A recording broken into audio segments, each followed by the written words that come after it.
Good morning, everyone. My name is Caruso. I'm going to use my best teacher's voice for now. And Susan asked me to kick off and repeat the question. So the question is, what is my experience with community schools? What is our experience with community schools in New York City? And does the report from LPI ring true with our experience? So let me just start by thanking Susan, Teachers College, and Children's Aid for organizing this great event this morning. I think one thing that I want to point out about our hosts this morning is that in addition to being great advocates for the research and kind of studying why and how this works well, both organizations are also committed to the practice. They are both in schools, Teachers College in Harlem, Children's Aid in the South Bronx and Washington Heights, and Staten Island, making sure that they're learning by practicing. Having community school directors, there we go. I'm gonna modulate now. Making sure that they're experiencing what it's like to implement the community school strategy on the ground. And I think that makes their research, their findings, their recommendations, and their advocacy all the more stronger. So thank you, Phoebe and Susan and the rest of the team from Children's Aid and Teachers College here. In terms of my own experience, so my career has really been in community schools for almost 20 years now. After graduate school, I actually started as a program director at PS8, which was one of Children's Aid's very early community schools up in Washington Heights. I worked at the corner of 167th and Amsterdam for 2 years. And many of the pillars that the LPI study points to were things that we were experimenting with, things that we were implementing back then. And it was an incredible foundational learning experience for me, helping me learn about communities, helping me learn about race and ethnicity, helped me learn about school success and operations and partnerships. And I've carried that experience with me both in the public and private sector, in different government agencies, in different nonprofit organizations, and finally now, while I'm at the Department of Education, helping to implement the city's community school strategy, which is now in 227 schools across New York City. We work with an amazing set of community partners. Children's Aid, Teachers College are two of among 60 that are lead CBOs in our schools. And a couple things in the LPI study that really ring true based on our experience in New York City are the importance of defining what this work looks like, and at the same time recognizing, respecting, and acknowledging that it's going to be implemented and played out differently in neighborhoods, right? So LPI was looking nationally, even when we look from Bushwick to Fort Greene to Soundview, we see kind of unique takes on the work, but what's important is that we have key pillars, key structures, and key programs that are very consistent with the four in the LPI study. Expanded learning time, supports that include health and mental health, robust family engagement, partnerships and shared leadership, really robust continuous improvement practices to make sure that these schools are operating successfully and are on the right path forward. One other thing that rings true in the LPI report is that they talk about that this has to be a sustainable plan, that this is not a short-term fix, right? And I think that the investment that the city has made, the investment that the state has made, kind of putting the city and helping us to think about the resources that we have available in different ways to organize them to truly invest in these neighborhoods has been really important. You know, at the core of all this work is trust. And the chancellor often talks about the framework for great schools, which has trust as the kind of surrounding all of the work that we do. And we need to show communities that we're going to be here, right? We need to show communities that we believe that they can be partners with their schools. And that's really important in our community school strategy. Great. So my experience with community schools is more as an observer and a researcher. I first became, as Jeannie and Nancy both described, the history of community schools is quite long. It extends back to The famous Hull House in Chicago, where community workers provided educational services and worked with children and families that way. It extends back to community schools in the Flint, Michigan area in the 1930s and 1940s. And I watched it growing up and coming to school here in New York. I lived in the Washington Heights area, and right around the corner from the first school that Children's Aid worked with. After I finished my doctoral program here, went off to teach in Michigan and North Carolina. About 10 years later, I brought a group of aspiring school superintendents in our doctoral program up to New York to look around and see what was going on up here. And we tried to get in to visit the school up in Washington Heights, but we were one of those many people requesting visits who could not be accommodated. So it's been very, very interesting to watch this idea grow, evolve, take root in different ways. A couple of observations about that. Some of the ideas for the services that kids need, particularly around the pillar of the integrated or wraparound services, some of those ideas come directly from communities and the social service agencies that serve communities. They were not always ideas that originated at the school district or the school system level. And so that's one of the interesting dynamics to watch how this idea has evolved, particularly with regard to that, to the integrated services. Who's making the demand? Who's making the request? Who's providing the rationale for why those are important and making the argument for them? That as that shifts from community-based strategy to a school district and even a state and federal strategy, we may see some shifts in power structures, in the imperatives around that, and I think that bears watching. The second thing is related to my own experience and how the report rings true. When I first observed wraparound services particularly being implemented in schools, one of the earliest here in New York City was a very comprehensive dropout prevention program in city middle schools and high schools. It was known in the 1980s as the Dropout Prevention Initiative. Also, that was the city version. The state had a program that's kind of still in operation called Attendance Improvement, Dropout Prevention. And in many of the schools in that initiative, again, community agencies offered their services, made the suggestion to put in health clinics, extra vocational counseling, extra Saturday, expanded learning opportunities in schools. And these were coming in kind of piecemeal fashion. People were just trying things out.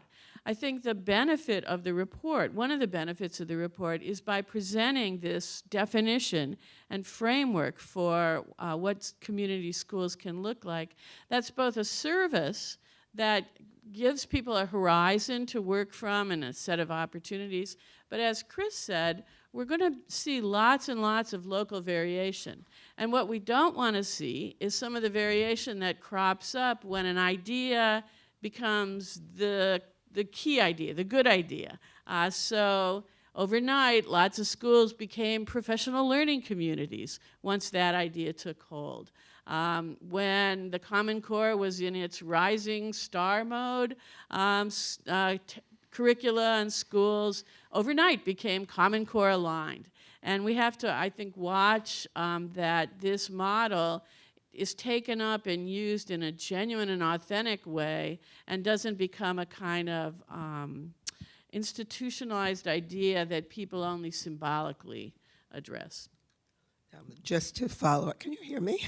Just to follow up on the sustainability issue that you both raised, it sounds so ironic sitting in a political situation where federal funding through Promised Neighborhoods or 21st Century grants could disappear overnight, where a change in a mayoral election could mean that the Office of Community Schools is not such a priority?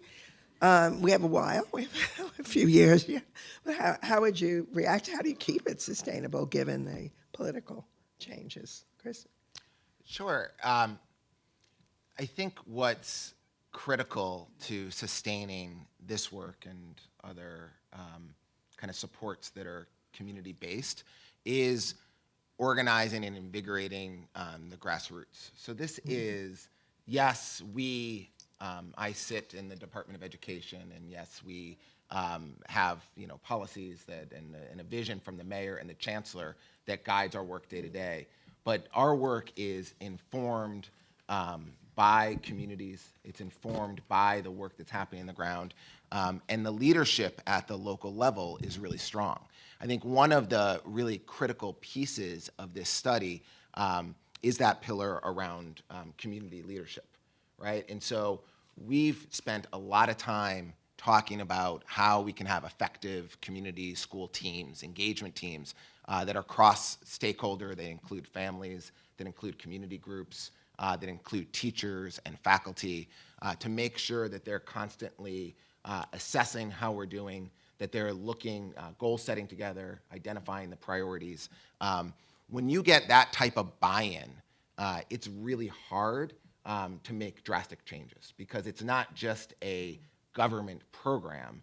This is a change in behavior and a change of expectations among the constituents. And so, we are really appreciative. I see many friends in the room that have been advocating for this work, advising and informing our practice over the last couple years and in the decade leading up to this, where we are now. And so, yes, the federal picture does not look great. We're really grateful that we have a mayor that's shown incredible leadership in terms of making investments in this work.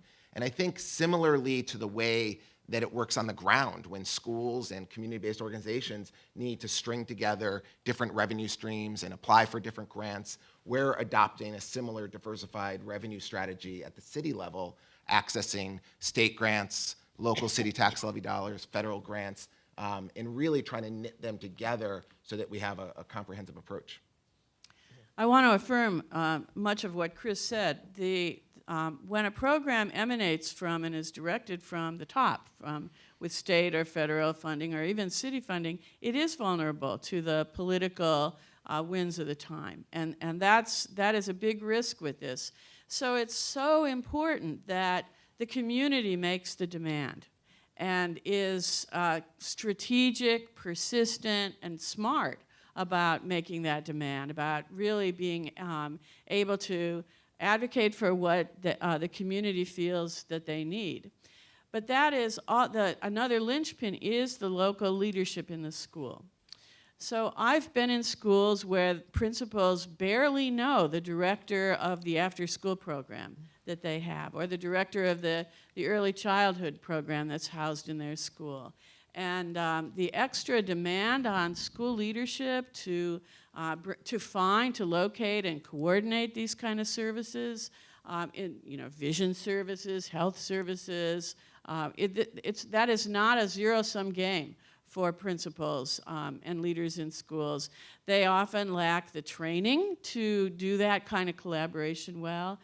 They often sit in accountability structures that don't really reward that work, make it difficult to find time and space to do that work.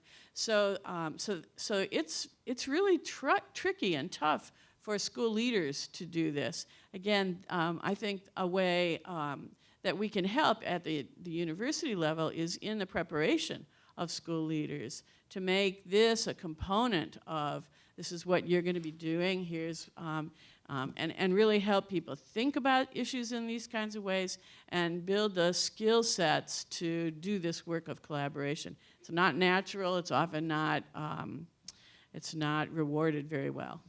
I'm glad you brought up the role of higher education, not to be self-interested, but that was something that didn't stand out in the report, Jeannie, and I'm curious about that. What we think we're doing at TC, we call a university-assisted community school model, and I'm curious about the role of higher education in these efforts and your experience, Chris. Yeah, I think that there's definitely a role for higher education. We see that playing out specifically in New York City in a couple of ways. We have university-assisted community schools that, not only Teachers College is involved with, but Fordham University and Johns Hopkins University are also involved in some of the schools across New York City as lead organizations that hire the community school director. We also have forged partnerships with the schools of social work across the city to bring social workers into schools. It's a great way to get the clinical experience that social work students need, but it involves negotiation, right? So working with the deans to make sure that the right type of supervision is in place, and that both the students are getting what they need, but that the schools are getting what they need, right? Because what we want to make sure is that we put our students and families first, right? And so these could be places where people come to develop skills and learn, but we really want excellence and have high standards for who are in our buildings. The other thing that universities can do is continue to study and research and advise. And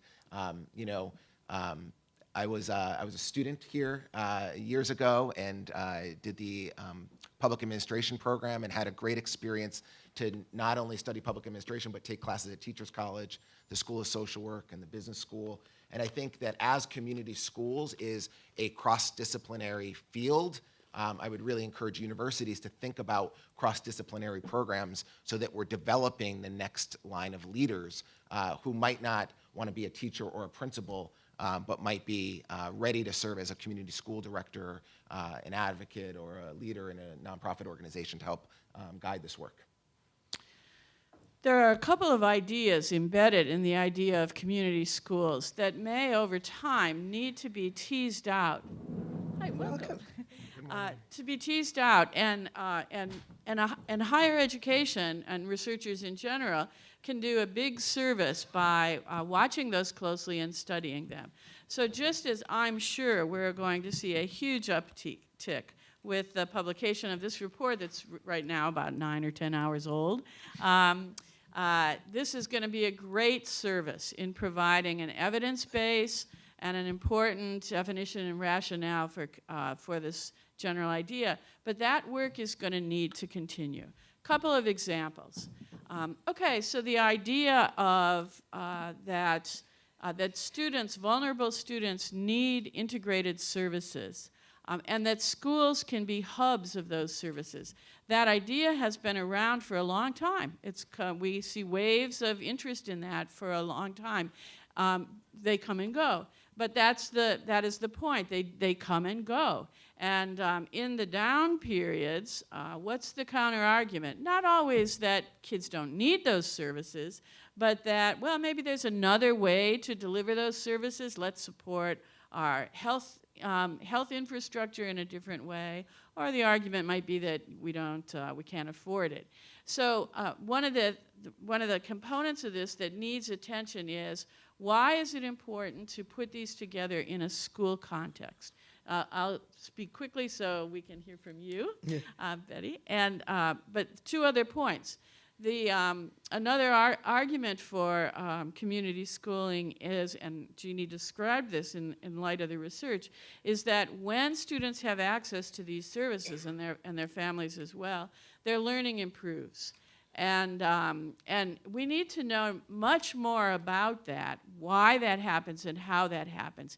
Is it just a matter of, I don't think it probably is, that once kids come to school well-fed, they feel safer, their social, mental health needs are taken care of, that they're ready for the kinds of education schools have traditionally provided? Or does something else happen in a school like this where the education begins to be configured differently and is maybe more responsive to those students' needs and the community needs? So that's a second component that really needs research. A third component, I think, is how this policies around community schools, are going to intersect with a rising interest, for instance, in new forms of desegregation and reassignments, of getting away from neighborhood schools that are kind of constrained by their neighborhood's social, economic, racial demographics.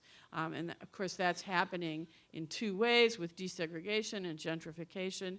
But how this, this strategy of community schools intersects with that kind of policy work is going to be interesting for, I think, higher education institutions. Thank you. Welcome, Chancellor Rosa.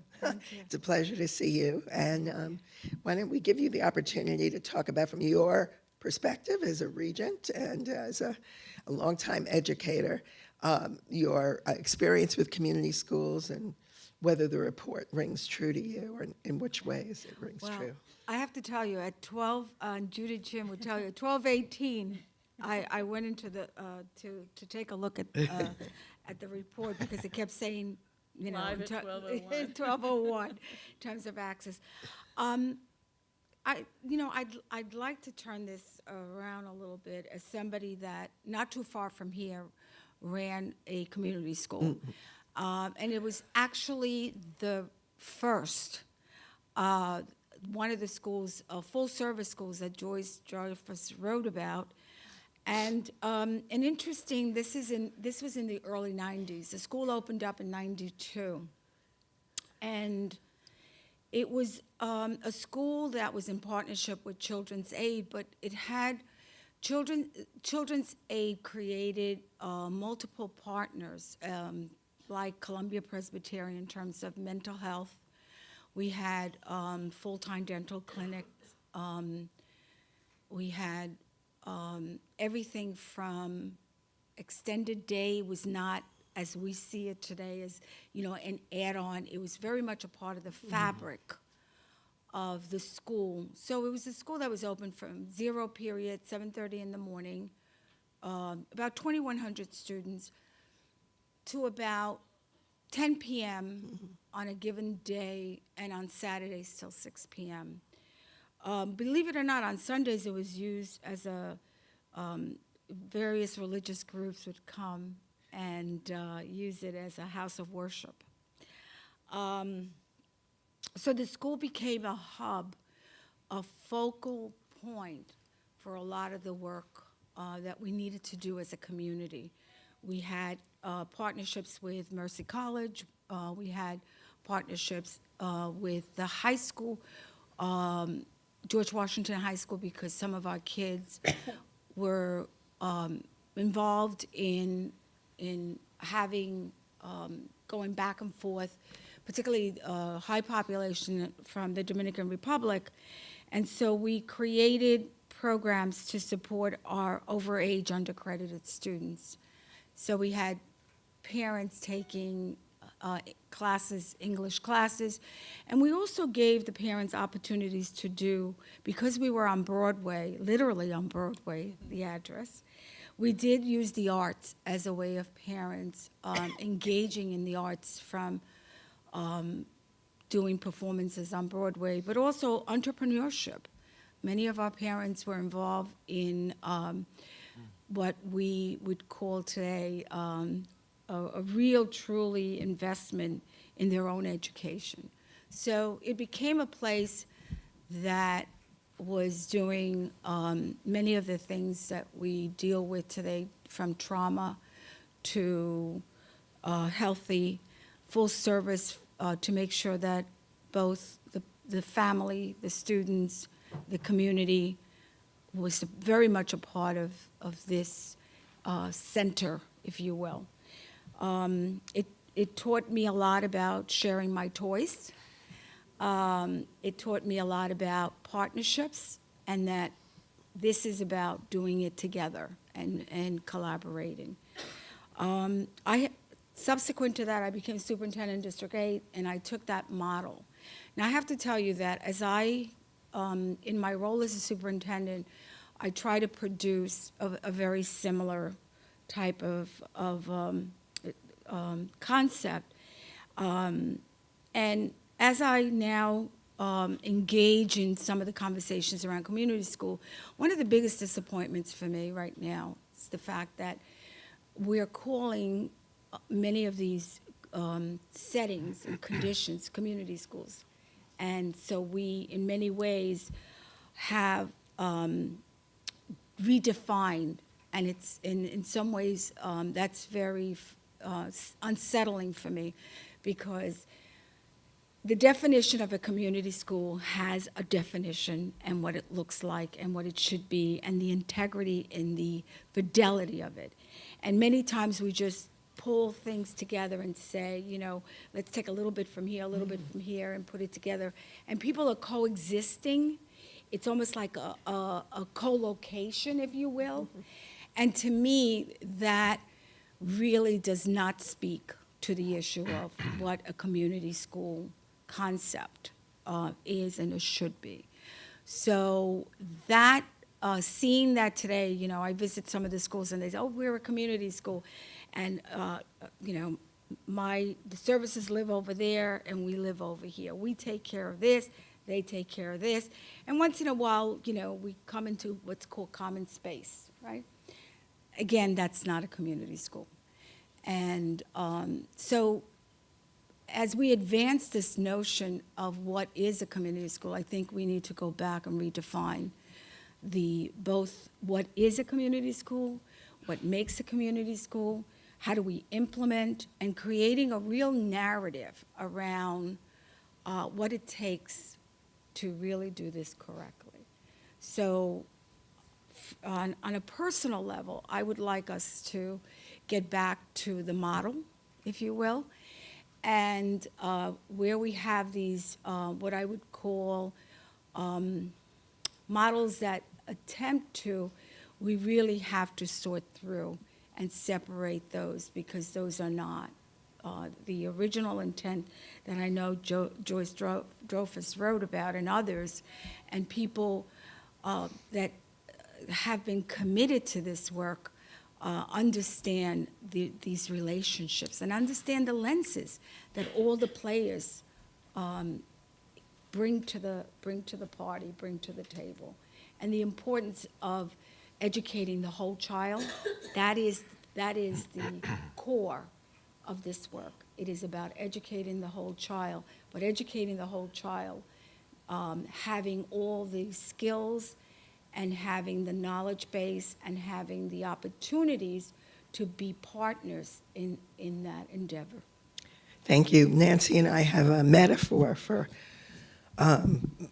the kind of community school you may be talking about, where it's just sort of grabbing things and not integrating, and we call that a donut, with the hole in the middle being what's going on in the classrooms and, you know, the central learning that's taking place. And we really would like all of you to help us find a better metaphor for the better model than the jelly donut that we've been using. If I could just add, I think what's important to recognize is that there are stages of development to this work, and I think the LPI study does that really well in kind of laying out the definition.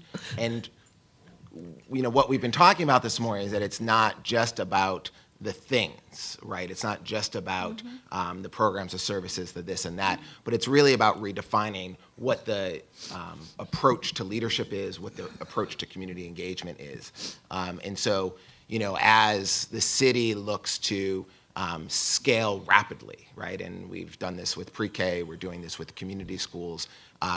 We know that there are schools that are very well developed in this, that have been doing it for decades, but schools have to start somewhere, right? And so by teaching principals, by supporting superintendents to have a really clear vision around what collaborative leadership looks like, what supporting the whole child and family looks like, we're really confident that we can have a system of community schools that meets the goals that we all are striving for our children and families. It's now time for us to turn to questions that came through Twitter, and Jane Quinn is going to help us with that. So we've had a vibrant Twitter feed. I'm so excited to be able to share the questions with you. I'm Jane Quinn from Children's Aid. So I'm going to just start with a question about accountability. And Carolyn, you did speak a little bit about this. So the question is, to what extent is accountability supporting or hindering this work? And I'm sure all of our panelists have views about this. How can we address the barriers that accountability might be creating to the current situation? That's a great question. So if you think about how what has happened just in the instructional realm, some schools respond to accountability in a very narrow kind of way, teach to the test, be focused only on the outcome measures, and other schools see it as an opportunity to do what they wanted to do in the first place, provide good, solid, strong education. The accountability might be a little kick for it, but not the real thing. And I think that will be true for community schools as well. If and here the leadership, not only at the district level, but particularly at the school level and in the community, are going to be important drivers.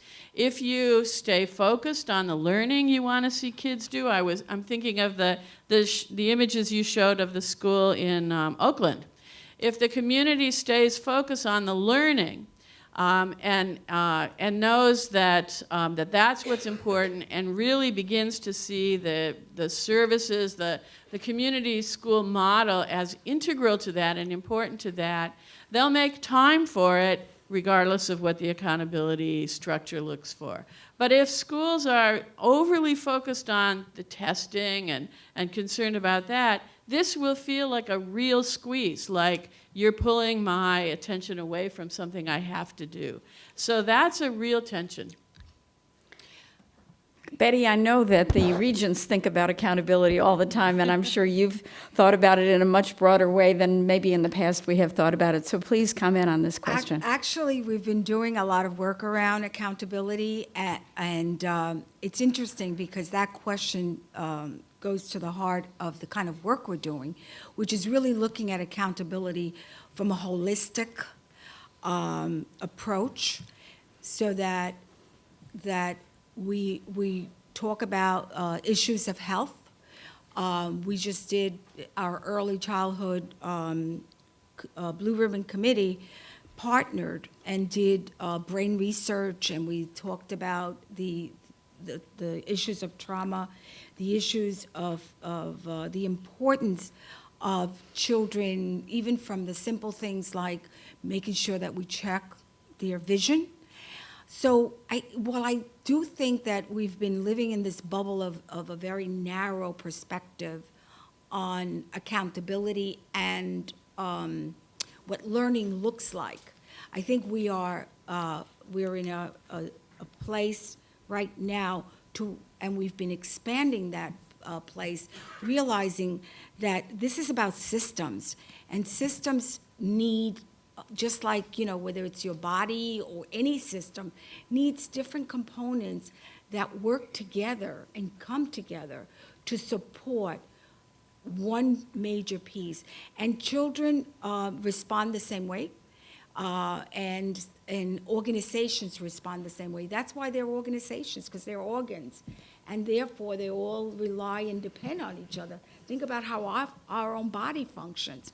So accountability has the two parts. It has the accounting and it has the ability. And I think we have been more focused on the ability recently than the accounting. So the beautiful shift right now is that the ability is taking the lead versus the accounting part. And while, yes, we are counting, we still have people that want to count the trees, we're hoping to get people to see the forest. And in seeing the forest, it helps us to look at children that are coming to school in a much more comprehensive way, and responding to them in a much more comprehensive way. And so our leadership training, which we just spent this past 2 days ago, what our leaders need to understand, everything from cultural responsiveness to how to respond in certain climate and creating climates and cultural settings for children that are not only welcoming, but that are responsive to various needs. So I think this issue of accountability is on the Board of Regents has given us an opportunity to expand our thinking into ability, and knowing that accounting is important, but the ability to provide and think about accountability from opportunity resources and opportunities for children is essential. I think that your comment really resonated for the audience, and I appreciate that very much. And speaking of ability, the next question coming from the Twitter feed really has to do with the part of the report that deals with the quality of implementation. And the question is, as a follow-up to the report, can you suggest ways to improve the quality of implementation? And I'm going to start with Chris, because I know the Office of Community Schools has paid a lot of attention to this. So please comment on that, and then we'll hear from the other panelists. And we'll get Dorita Gibson to get up here to give us our closing comments. So why don't you get on the runway? Because we're going to end on time. That is one of our promises to you. Great. Yeah, I think that, so we started today talking about a clear set of pillars, right? And so I think we have the guideposts, the strategic plan that the city released almost 3 years ago now has very consistent and similar guideposts. And so how do we support schools and communities to do those things well?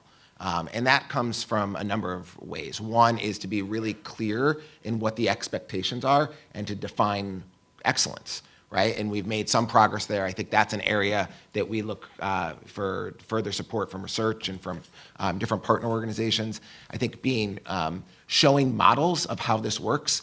Just yesterday, the Renaissance School for the Arts in East Harlem, with our partnership with children and citizen schools, hosted an intervisitation. Invite principals and community school directors from other schools to come and see what excellence looks like, right? So we have to show it as well. And then we need to define it and give people the tools and resources. And so the report talks about a comprehensive needs and assets approach. Well, what does that mean? Now we have 227 schools. We don't want people to have to struggle to recreate the wheel over and over again. We want to be able to provide those tools and resources directly to schools and communities so that they can benefit from each other's learnings and from the practices that have been incubated in other parts of the city. Any other comments about quality of implementation and how we build that capacity? Yeah, the only thing I would add is not just the word quality, but I would talk about quality control. And only because a lot of times we use the term quality very loosely, right?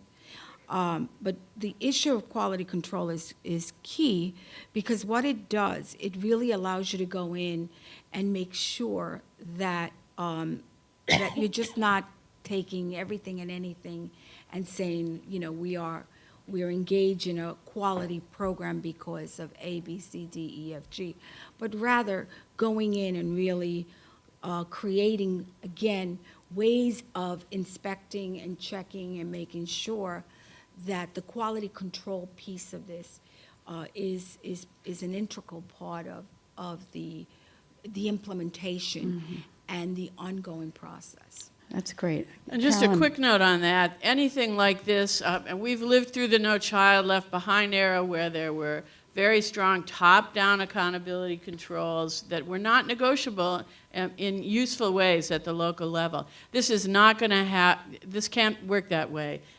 If community schools are truly community schools, they will be what the community needs, and there will have to be a much stronger dialogue between the upper echelons of policy and management and the local level.